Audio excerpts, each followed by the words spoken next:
Hi, everyone. So Marina here from Raisely. Welcome to our Donor Acquisition Strategies webinar. We are super excited to take the next 45 minutes to talk to you guys about all things donor acquisition.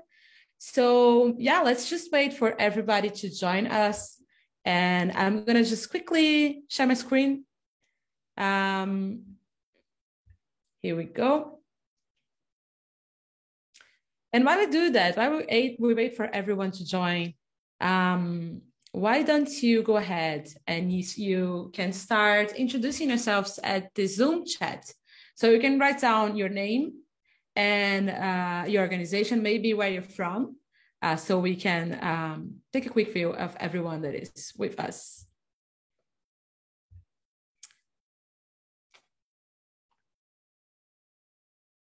Hello, Elena. New Zealand, awesome. Hey, Casey. Oh, just make sure you select to everyone, all attendees. So your message is going to everyone in our webinar. Alexander, all right, here we go. So welcome everybody. Let me introduce myself real quick. I'm Marina. I am a marketing manager here at Raisely.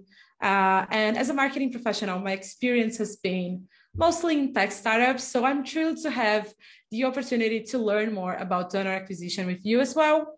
And joining us today, we have Dana and Christina, two very talented, very experienced fundraising experts. Dana Snyder is the founder and CEO of Positive Equation, and Christina McPhillips is the VP of Business Development at Carl Bloom Associates. So maybe you can just quickly open your mics and just let everyone know who you are and what to do. Of course. Excited to be here with you guys today. Christina and I just realized that we're both in Atlanta, Georgia. So the world gets even smaller. Excited to present to all of you today and hopefully kind of get some learnings together. So I founded Positive Equation 5 years ago with the goal of working with organizations just like yourselves in really creating a innovative online donor experience, online bringing from social media strategies to making sure that you have a frictionless experience with donors online. So how can we create that really great giving experience online that translates through digital marketing strategies to your donor base?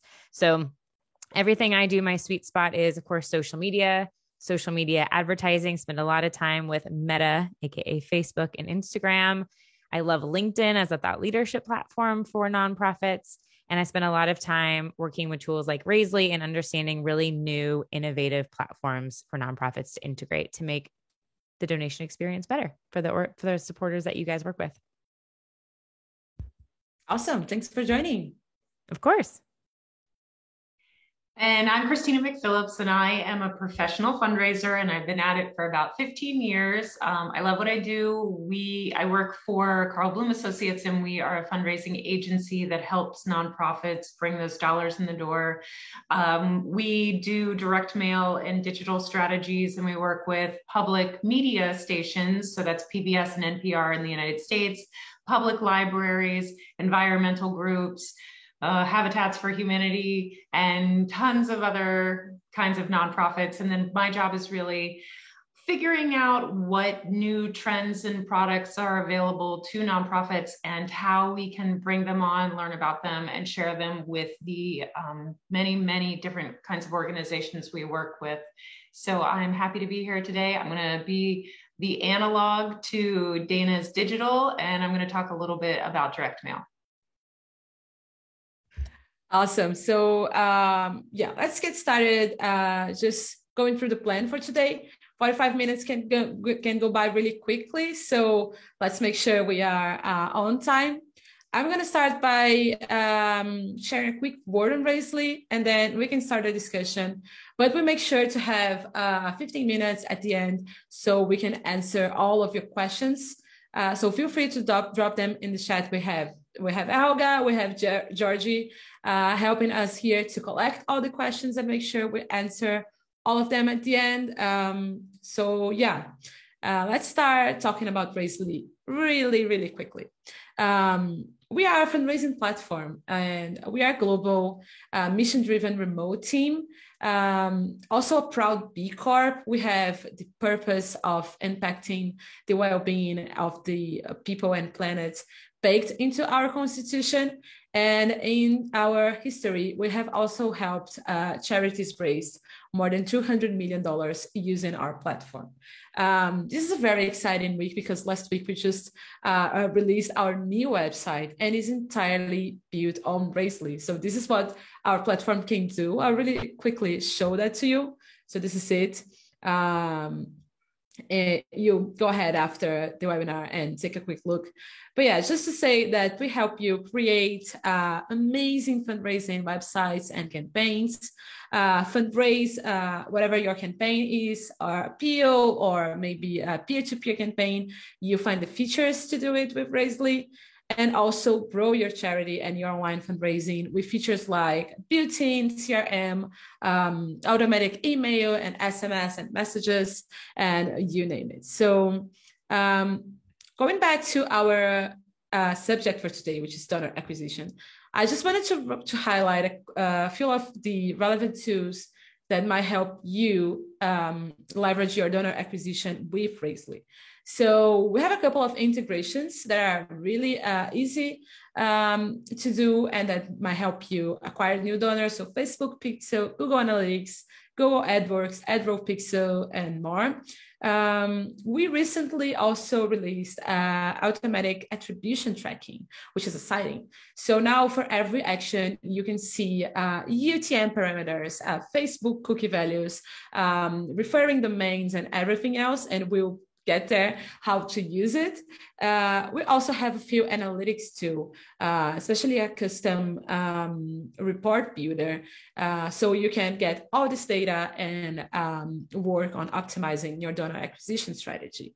This is a quick look of how attribution looks right now in the product. But enough for me. I'm talking too much already. Let's start the discussion for today. And we thought it would be interesting to start talking about a very traditional way of acquiring new donors, which is direct mail. And so Christina here is an expert on that matter. So I was just hoping that you could share with everyone what are the tried and tested and true best practices, and how they can go about like selecting the audience, segmenting it, and also measuring it afterwards. Sure, absolutely. Well, thanks. And I'll give a brief overview of what direct mail is.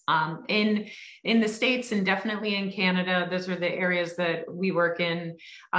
Direct mail is really big still, and it seems like kind of an old-fashioned type of way to fundraise, but it brings in a lot of donations. The group that direct mail is appropriate for is really those that are in their 60s, 70s, and 80s. That's who you're going to get to reply to your mailings.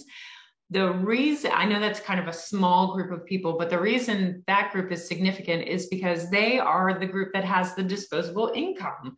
We see younger people, teenagers, those in their 20s, they don't have a ton of a disposable income. So if they're going to give, they're going to be more along the lines of like a $5 or a $10 or something along those lines. But when we think about direct mail, you can send mail out to all of your donors and prospective donors, which is what acquisition is, and you can really get back a large, good amount of fundraising from that group because they have the ability to give larger gifts.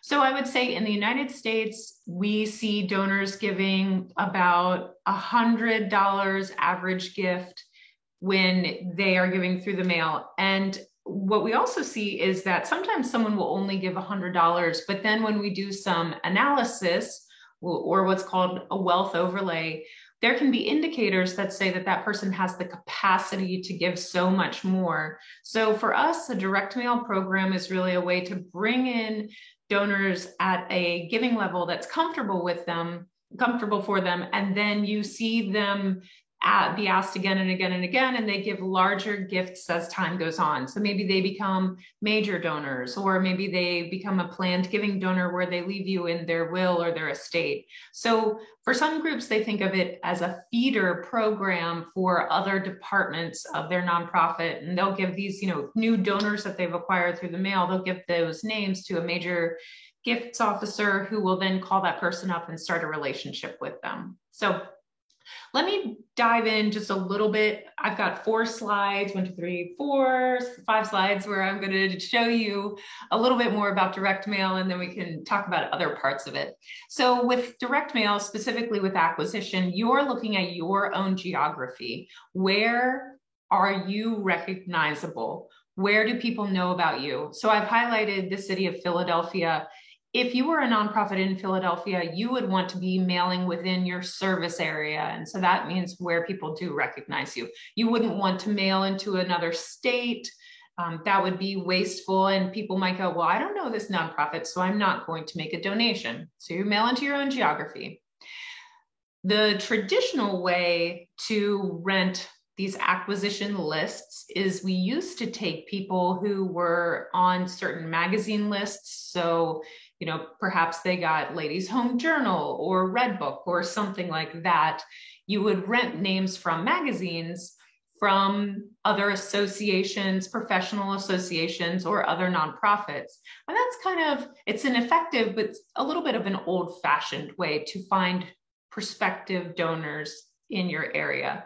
Now what we do is something called modeling. And so with the modeling, you see this lovely gal with her brown hair and her red shirt. She is your ideal donor. And we know that because we have taken some data from the nonprofits that we work with, and we say the ideal donor for a library meets these 50 criteria, as opposed to a traditional list. It's just someone was on a magazine list and therefore we were going to mail them. Now we're using data and analytics and algorithms to say, no, let's narrow it down. Let's pick the top 5,000 people in your area to mail to. We know that they're highly qualified. So now we use techniques called modeling, and it's bringing in more highly qualified donors who will eventually become major donors.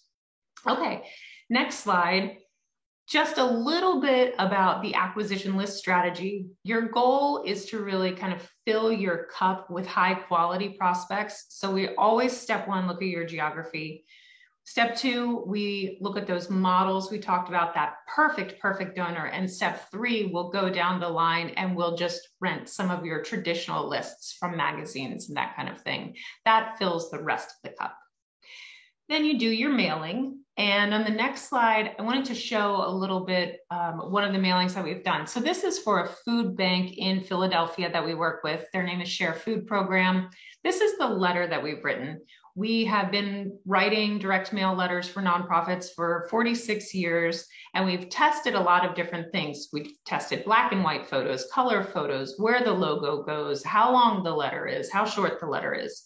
So this is a great example of a form letter with a photo showing the mission. You don't want to make your direct mail piece too colorful because that shows the donor you may not be using their funds appropriately. So you want to use black and white photos ideally. And then I've got a little circle around what's called the ask string, and that is designed to appropriately ask someone for the right amount of money. Ask strings can be different. Sometimes they start at $500, $600, $700. If they start at a higher level, it's because we know that person has a capacity to give more. For this nonprofit, Share Food Program in Philadelphia, if they were running a fundraising campaign over the course of 8 weeks, and their goal was, let's say, $20,000, they would make $15,000 of it from direct mail and $5,000 of it from online donations. The next slide, I'll just talk a little bit about, and you can see in this direct mail piece, there was a QR code. People can scan the QR code and go directly to the donation form, which is where my analog starts to work with Dana's digital side, because this mail will drive people to go online to make their gift. And that's what we want too. So we want multiple touch points, reminding people in multiple ways. So I would say and encourage, if you're not doing mailings, consider adding that as a touch point for your biggest campaigns of the year. But don't forget to have email, which is the next slide. With email, you see that we mirror the image that's in the direct mail. We have multiple offerings to donate. We talk about how impactful that person's gift is going to be. And so at this point, someone has seen the direct mail piece, and now they're seeing the email. So they're being touched in two different places, and they are going to go to the donation form and make a gift. And that's where Raisely comes in too. But you can see that these emails are colorful and bright, and they really communicate the message. And we see them as such a wonderful complement to the direct mail acquisition that we're doing. And finally, I'll go into the next slide, and then I think I will answer a few questions. And then this is where Dana comes along. Oh, and there's a really good question that's come over. What percentage of donations come in via QR code when it's used in a direct mail piece? So I don't know about in other countries, but I can tell you that QR codes were hot 10 to 15 years ago, and then they went away like hard. They kind of died hard. And they've only really come back because of COVID, and people use them at restaurants to scan the menu and other things like that.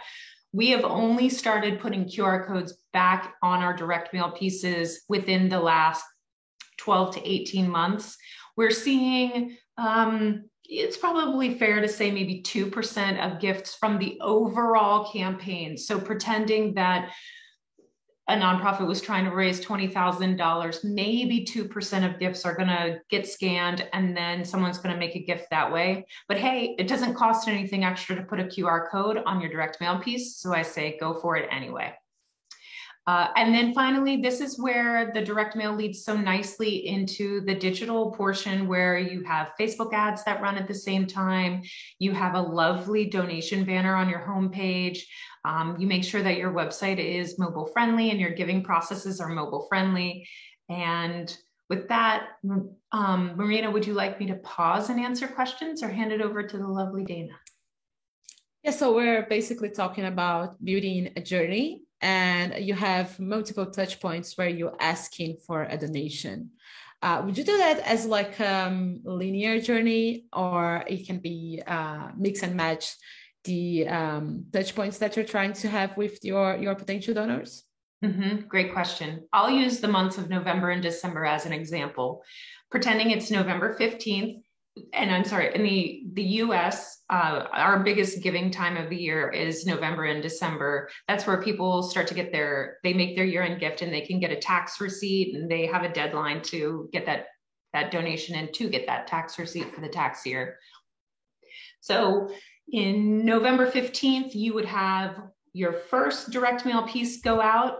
You would have your second one go out early December. And if you were going to do a third one, you'd have it go out late December.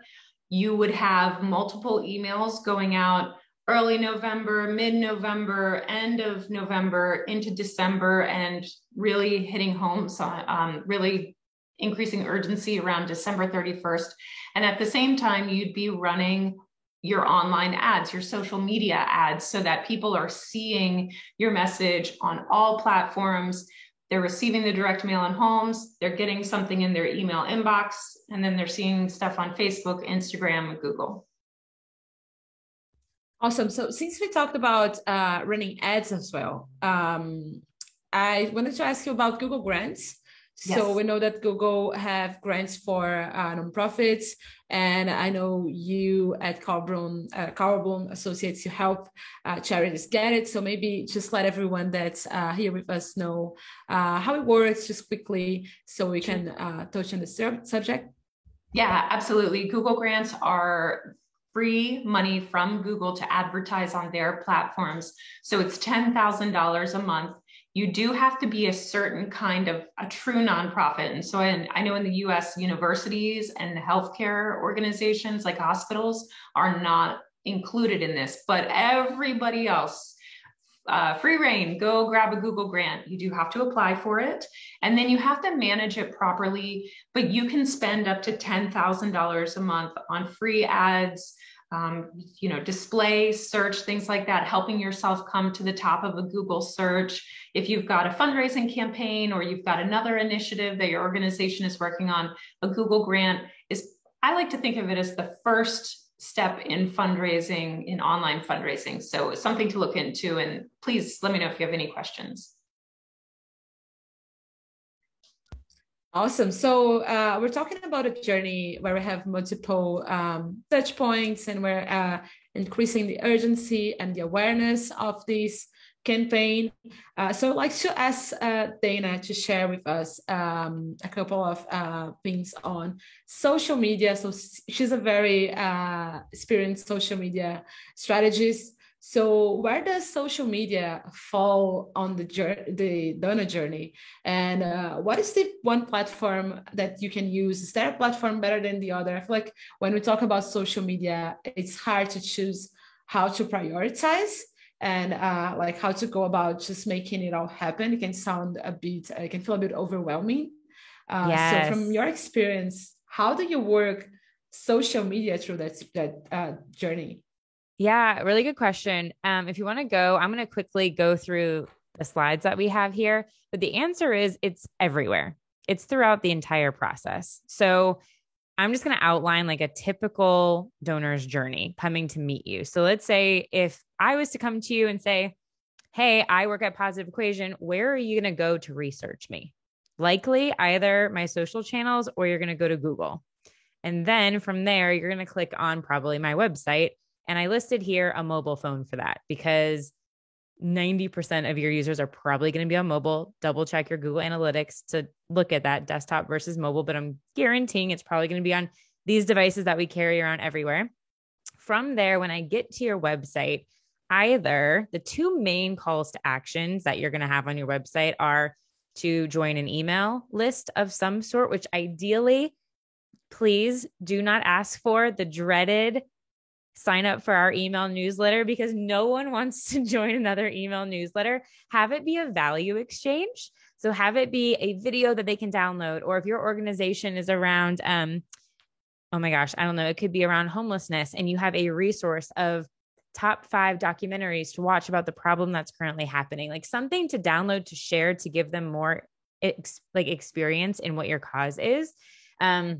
The World Wildlife Fund actually has something really great where it's like an educational kit that people can do with their kids to talk to them about what's happening in regards to animals all around the world and the work that they do. So email or somebody donates. So let's go ahead and look at what could happen if I decide to give my email. So in that case, the hope is 2-part. Either you're retargeting me on social because you can retarget people based upon uploading your CSV files. Or if I found you on social originally, you can retarget me because I might have engaged with your content. And B, the hope is that I am interested in your organization. So organically, I'm going to continue to follow you. So let's go ahead and follow this train down. What if I happen to donate? So go ahead on the next slide. So I follow up with you on social. And then as the organization, I'm going to continue to email you, right? Because I'm on your email list. So you're going to get that cadence of consistent emails, kind of what Christina was talking about. And then if I decide to donate, next slide, then you're going to receive that thank you email, which should be personalized based upon that gift. And then continuing to be retargeted, follow up on social media so that your organization stays top of mind. And then hopefully 40 days later or so, a second ask for that donation is going to come into play if that's appropriate, based upon whether that person's a recurring donor or a one-time donor. So this is kind of an example of the question and the answer to where is social media. It's throughout your entire process. It's in the awareness building, it's consideration, it's retargeting. These are all different touch points that you can have with your donor as they're going through the journey, right? Retargeting, constantly keeping your mission top of mind with social media, driving to your website, driving to blogs. And the best part about it is the platforms themselves for you to use organically are free. And I think we forget sometimes that we get so frustrated by social media, that we forget that it's a free platform. Now, creating the content, running the ads, obviously that is not. But so that's kind of the first part of your question. It's everywhere along the donor's journey. And afterwards, when people become advocates, and hopefully they are talking about your cause, and you can share that piece of content, which is user-generated content. Your question about platforms. So you do not have to be on every single social media platform. This is a big misnomer, like shiny, like object over here. You don't have to be over there. Really focus on who is our ideal donor avatar, who is our ideal person that Christina was talking to that we're trying to reach, and where are they? Are they chilling on Instagram? Are they on TikTok? Are they on Twitter? Are they on LinkedIn? Look, the best way for you to determine this is to look at Google Analytics. Look at your Google Analytics, and you can search by acquisition, and you can see which social media platforms are driving A, the most traffic, but B, beyond that vanity metric, look at how long someone is spending on your site. So for instance, for my business last year, at the end of 2021, I was trying to figure this out myself. Facebook, because I run Facebook ads, was number one. So that had the most traffic, but YouTube, and I think my Facebook time spent on page was about a minute and 30 seconds, maybe. YouTube, people coming from my YouTube channel to my website were spending 5 minutes plus on my website, and LinkedIn was second. So I was like, wow, I need to be focusing my time on YouTube and LinkedIn. Now, YouTube makes a lot of sense because when you think about your own reasons for why you visit platforms, YouTube, you're normally searching with intent, right? How to do blank instead of just like the endless scroll on the other platforms. So people had an intention to be learning about digital marketing. So therefore, they wanted to consume the content that was on my site because it's helping them answer a question, hopefully, and finding a solution. So when it comes to platforms, A, look at your Google Analytics, think about your audience. Where does it make sense to be? And then create platform-specific content. So an example of this, I have a podcast called Missions to Movements that I'll share with you guys. And I share different teaser content differently on like LinkedIn, for instance, versus Instagram. On Instagram, I have a teaser reel because reels are happening on Instagram. On LinkedIn, I have like PDFs that slide as a carousel. My language is different on those two pieces of content. So I'm considering what is the platform think is important right now as a business. So what is Instagram wanting as a business? They announced last year that TikTok and YouTube were their competitors. So what does that mean? It means they were going to focus on video, right? So therefore our content primarily should be video there. So sorry, I went a little bit off there, but that was hopefully an answer to those two questions. Yeah, sure. And you also brought some examples here. I believe those are ads on social media. If you want to go through them and just like highlight what you find, it's are good tips for people who are starting to advertise on social media. Yes, there are. Oh my gosh, there's so many things I could say about ads. A, from what you can just see on the screen, ads are run for a ton of different reasons. Ads are not just ran when you're looking for a donation. And that's really crucial. You can run ads just for reach, which is a very low cost ad, or for video views, another very low cost ad. I'm talking about $1 to $3 a day kind of thing. And this is to keep you top of mind with either a new audience or an existing audience. So what happens is towards the end of the year, ad spend tends to go up really high, right towards the holidays, because nonprofits, everyone in the for-profit space too, is trying to push their product and get people to buy presents and everything. So ads become very, very expensive. What we need to be doing is not just doing ads at the end of the year, but consistently throughout the year so that you remain top of mind. Unfortunately, the organic engagement rate is very low right now. For Facebook, for nonprofits specifically, it's like 0.13%. On Instagram, it's just over 1%. It's rough. It's rough. Part of that is due to the nature of not having platform specific content. And two, it's just the nature of the beast. But by doing a small amount of spend you can determine what content you want people to see at the right time, which is super powerful. I'll share a podcast episode with everybody. This is with Tessie Kilpsch and the Adventure Project. They launched a lead generation ad. So trying to collect emails. They had a quiz. So essentially there was saying, do this quiz as an ad. They've had 27,000 people, I think, fill it out. It's $1 per lead, which is amazing. They have an anonymous donor who's agreed to every time somebody gives an email. So you fill out the quiz to get the answers, you submit your email, and it says, if you submit your email, we have an anonymous donor that will give $2.50 per email. So A, the ad is paid for, and B, they're basically getting paid to receive an email, which is amazing. And then, which I would encourage all of you to go to the Adventure Project, go to their quiz and see this experience. Then once you give your email, you get directed to a thank you page, which actually probably the best way is just, I can just show you guys. Can I share my screen real quick? Yeah, of course. I was like, it's way more fun to look at it than me just talk about it. I'm a visual learner, so let's see if I can pull it up. The Adventure Project. Here we go. Okay, so share my screen. Here we go. So under Get Involved, here's their quiz. And actually, I'll show you in Ads Library.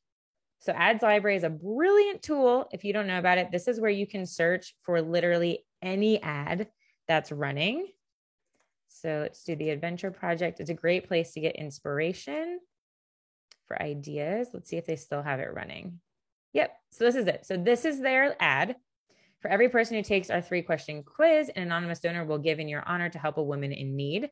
So then you go to the quiz. Note that this is the image that they're using. You click here, and again, you see that image. And so they're asking you to fill out the quiz. So because I've done this, I'm going to quickly go through the answers and hope I get them all right. True, sadly. Okay, so then important last step, right? It says anonymous donor. Sorry, it's $2.40, not $2.50. I was off by a dime. I will enter in my information.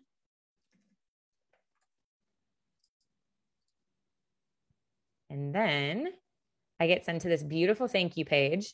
This is a video of their founder using Video Ask. This tool is completely free.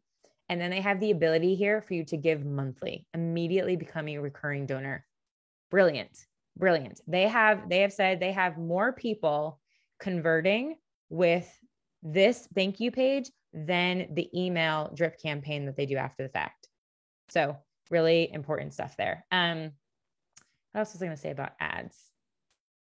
Yeah, and Ads Library. So I'll go ahead and share this link with you in the chat as well.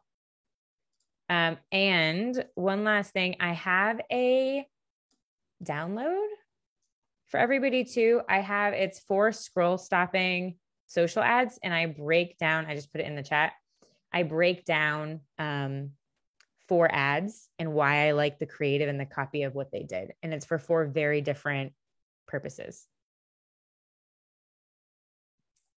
Awesome. We have a question here from Gabriel. What is the video ad platform that you shared? I believe it's the one where the founder recorded a video for the thank you page. Oh yeah, it's called Video Ask. Video Ask. Okay. So yeah, we just done. Awesome. Boom. Another link. Yeah, okay, we're full of links on the chat. That's amazing. One last question quickly about ads before we move on. How do you go about measuring them? Optimization is a huge part of doing online or digital marketing. So can you share some quick tips about how to measure and track the results of your ads? Yeah. So I'll just show you kind of behind the scenes into, this is your ads manager. This is where you should be running all of your ads, all of them. Highly, highly, highly recommend, because you get access to amazing metrics like these.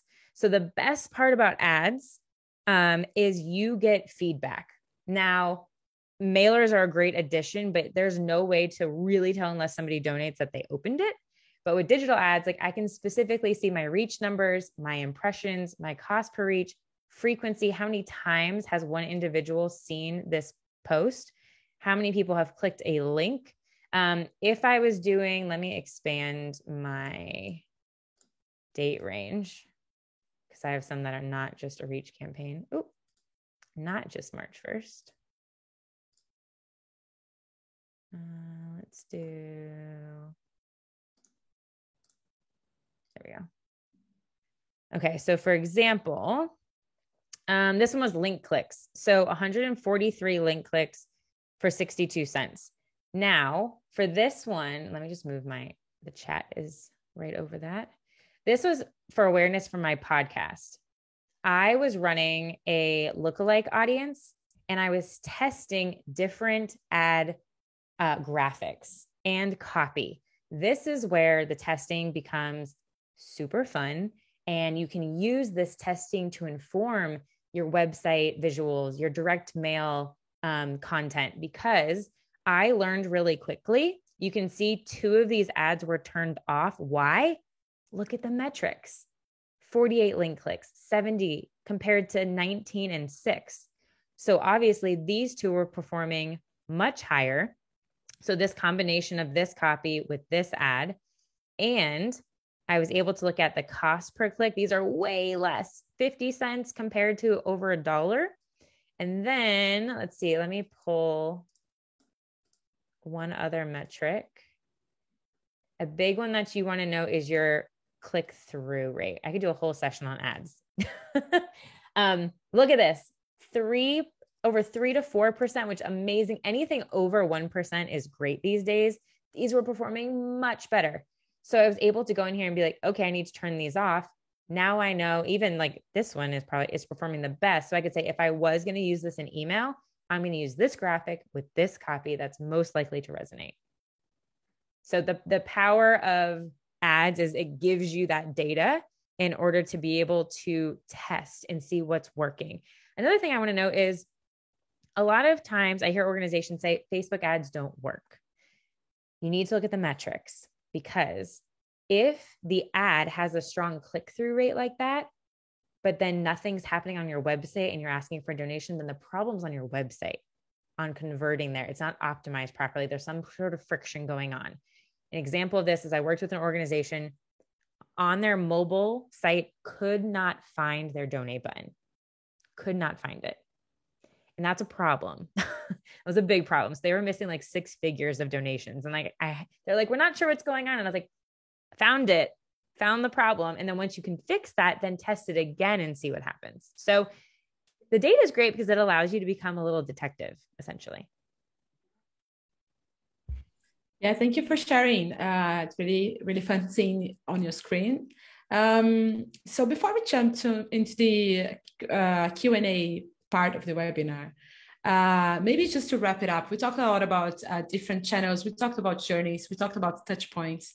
So for both of you, actually, how do you combine all of those strategies and you come up with like a cohesive end-to-end donor acquisition strategy? And also, how do you allocate budget? I feel like that's like the 1 million question for marketing and for acquisition overall. So how do you allocate your budget knowing that resources are finite and you have to optimize to get to a positive result at the end?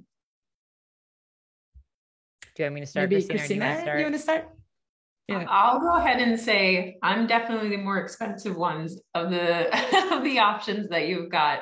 Sending mail is more expensive. So I would say if it's not something you've done before, only do it once a year to start and then twice a year. But I think with Dana's, there's much more flexibility in the budget.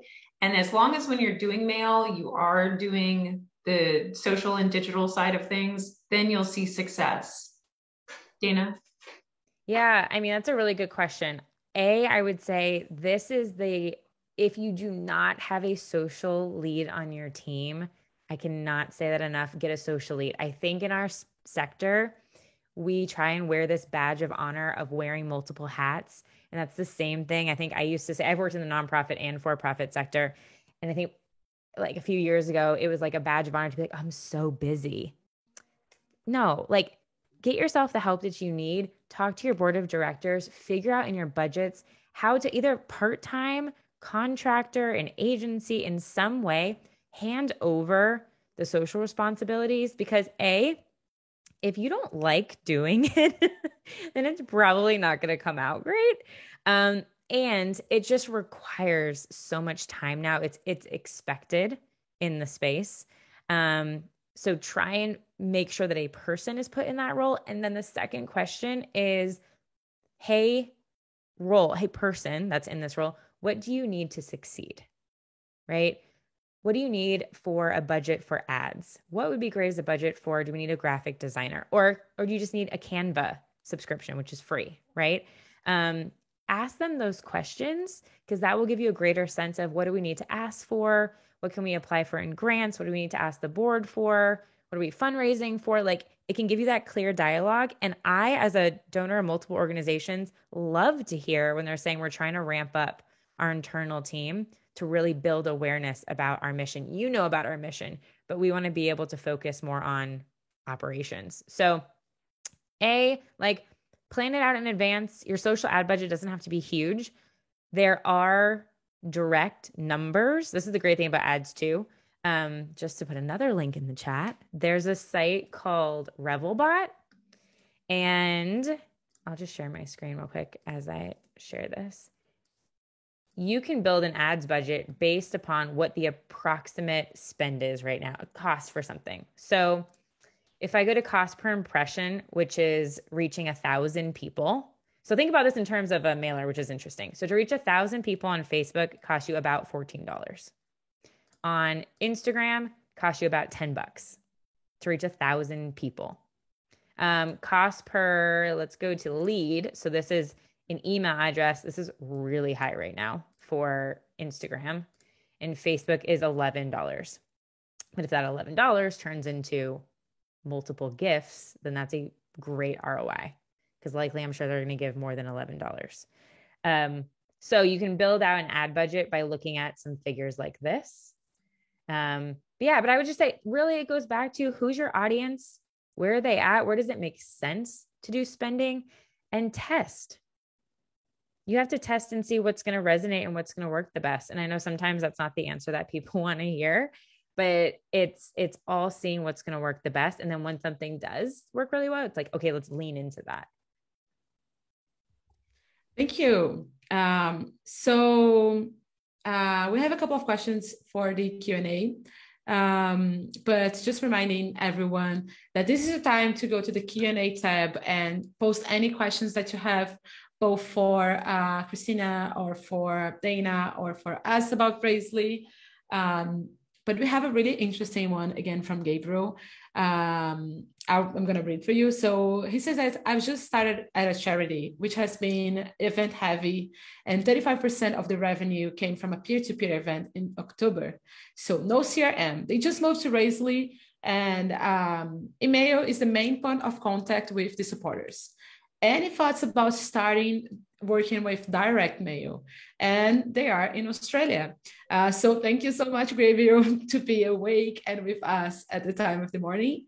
So maybe Christina has some advice on direct mail for you. Sure. Yeah. I saw this question and I wrote down a couple of thoughts. So number one, the first thing I would do is double check the nonprofit postage. I did a little quick Googling, and it looks like you have a charity mail postage in Australia that you could use, which will give you a reduced price on postage. You just have to send out 300 or more pieces at one time. I would think about when to send your mailing. So I think it's completely fine and makes a lot of sense to send a mailing one time a year to these people. Strategies that I've seen work in the past: use the logo for the event on the outside of the envelope. So if I've got an envelope here, pardon me. you've got your envelope, you want to make sure that the logo for your specific event that they gave to is on the outside because it needs to be recognizable. So one, nonprofit postage, charity postage, best time of year, you know, when are people giving to you the most? For us, it's the month of December in the United States, and it's like the last couple of days of the year. When is your sweet spot for that? I would, if you don't have one or you can't think of anything, another alternative would be a anniversary of a specific event. So when I worked with animal welfare groups, so that's that's humane societies and shelters, we used to send out mailers and email campaigns on the anniversary of someone's gift in honor of their pet. And they would sometimes renew and come back and say, oh, my pet passed away on March 1st. It's the anniversary of their passing. I would love to make another donation to the animals at the charity. You want to also be ready with that QR code on your mailer, sending people directly to your donation form. And I know that Dana probably feels the same way. Do not send them to your homepage. Don't send them to your other donation page. Send them to the donation page where they can make a gift in a few seconds. So let me go over all of that again. Nonprofit postage. When is your best time of year? Logo for your event on the outside of the mailer, anniversary of the event, and then send them to the donation form. And one other thing is we see sometimes these groups, not these volunteer groups or peer-to-peer groups, not wanting to make a big donation like $100, but being more likely to come on as a monthly donor at like the $5 level. So don't be afraid to instantly ask them just to go straight to a monthly donor. I think that that would be a really good way. I will say that I have not seen these peer-to-peer volunteers convert in the mail very well. In fact, I haven't really seen them convert all that well at all, but I think it's completely worth a try and you may learn something. And feel free to send me an email if you want tips on how to write your letter. I'd be happy to help. Thank you. So Gabriel, let us know if that answers your question. Thank you so much, Christina. Since we don't have any other question from our audience in the Q&A, oh, just got one. From Vision West community, the question is around data. We have a really basic CRM. How can I create integrated campaigns when I'm exporting data and uploading into Facebook to target ads and manually hitting send on emails, etc., with no integration? So I'm struggling to see the donor journey clearly. I feel like that's a very common question. Yeah, so I can answer this one a little bit. And something that I'll touch on, which I know is a new feature in Raisely, is around UTMs, which could help you with this. So one, I would say, even if you have a really basic CRM, you can download if you have emails segmented at all, that's amazing to know how people came in. If you don't, you can still upload them. An example of segmenting could even be one-time donor versus monthly donor. And you could upload your CSV file of one-time gifts to create an ad campaign to ask them to become recurring donors because they already know who you are. So that's one example. Another one is to help see where people came from. UTMs are amazing. If you're not familiar with them, essentially a UTM just helps you create like a set of parameters that are added to your URL to identify and track where that website traffic came from. And I can show you some examples of these. So actually, the download that I just shared with everybody, let me break down that link. So I shared with you a Bitly link. If anybody's familiar with Bitly, can I share my screen again? Do you mind? Yes, go ahead. And then we'll switch back over. Yeah. So, I mean, you're showing it in yours right now with the attribution. So the different terms that she has listed here. So in my case, I will, and you can create this in Facebook too. So for example, in Bitly, you can list, you enter your URL, and then you have your source, your medium, and your campaign. For here, it's only 3. So this is the link I just shared with you. So like I put Whoop. Medium, it's in the chat. The campaign was Raisley, and the beginning, my source is a webinar. And where this comes into play is that I can track this in my Google Analytics. So if you're in acquisition and then go to campaigns, now this one hasn't popped up yet, obviously, but I could look into this like live webinar link that I had. And I can see like my top acquisition came from a Facebook mobile feed ad versus desktop feed stories. What's great when you partner it with ads like with URLs specific to a donation. So you could say that it's from an email versus a social ad. And then Raisley knows that to know that like this donor's gift came from an email versus a social ad. And they can track that data. So if you want to go ahead and share that again, and then in Facebook, let me just make up a fake campaign. In Facebook, you can make it right within your ad creation. So when you're building your ad and you add your website URL, it gives you this lovely, it's kind of hidden, but it says build a URL parameter and it guides you here.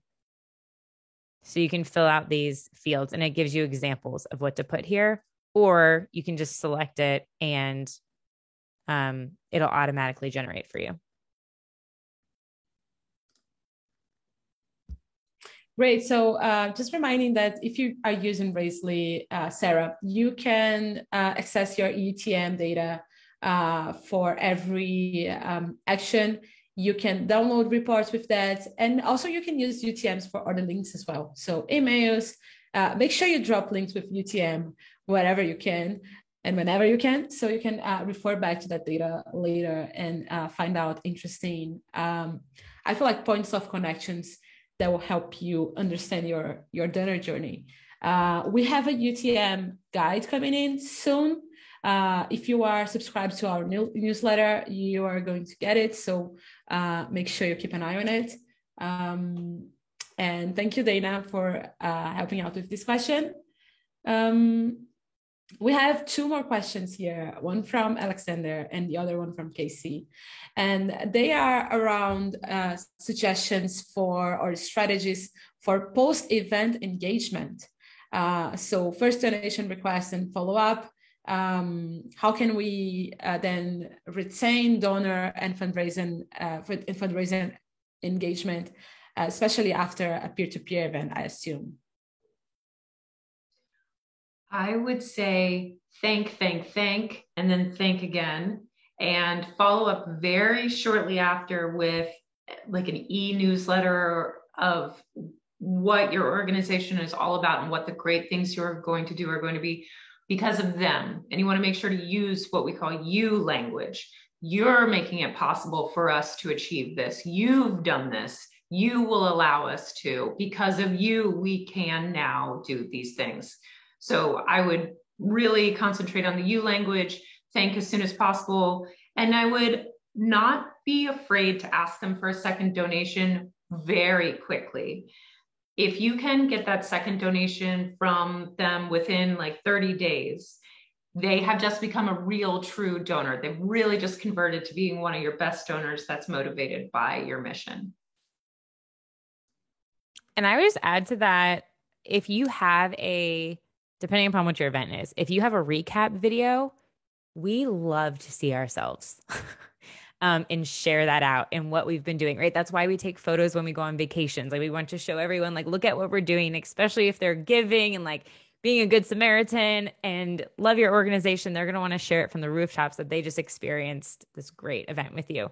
So if you have a recap video or photos from the event, I would recommend like trying to retarget as many people as you can, like based upon the emails of who attended. That'll be a probably much smaller list. So the cost for that will be very low. And if you have photos that you took of the event that people can then receive of themselves, sometimes there's photo booths of this kind of thing. Make sure they have those and encourage them to incentivize to like share on their social channels and then repost on your channel when they do share.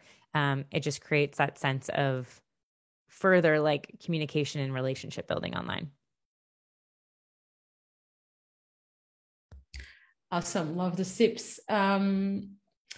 Yeah. So if we don't have any more questions, I'll give you a second to send in your question if you have. But we are getting close to our time, so it's time to kind of wrap up this webinar. It's been amazing to talk to you, Dana and Christina. Thank you so much for accepting our invitation and being here with us and our community. I also want to remember that we're going to share the link of the webinar, the recording of this webinar with everyone, and also some resources that popped up in the chat.